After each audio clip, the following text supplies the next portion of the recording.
अनिल परबांच्या समर्थकांचा मतमोजणी केंद्राबाहेर जल्लोषच सुरू झालेला आहे।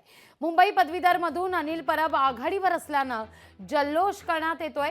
कार्यकर्त्यांकडून गुलालाची उधळण करत फटाक्यांच्या आतषबाजीला सुद्धा सुरुवात झालेली आहे। या सगळ्याचा आढावा घेतलाय आमचे प्रतिनिधी शुभम कोळी यांनी।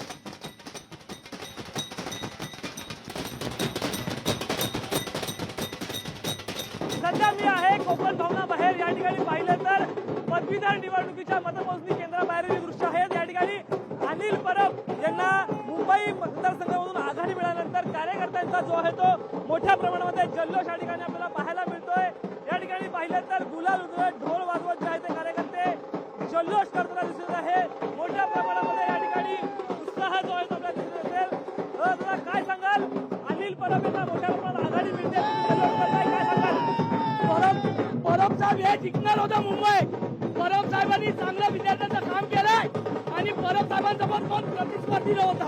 परब साहेबांच्या कामाची पोचपावती आणि शिवसेना पक्षप्रमुख उद्धव साहेबांची ही खरी शिवसेना आणि मतदार आमच्या बाजूला आहे। एकच मंडळ ही सीट आमची होती, ती आमची देवदेवीच आहे।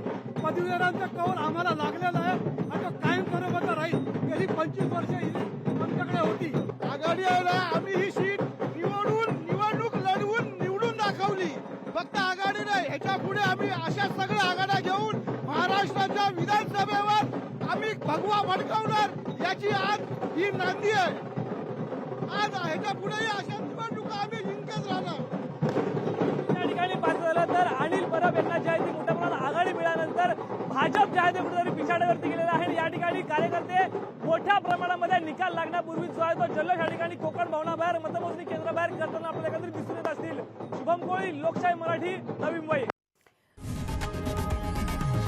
लोकशाही मराठी ऐका, पहा, जागरूक रहा।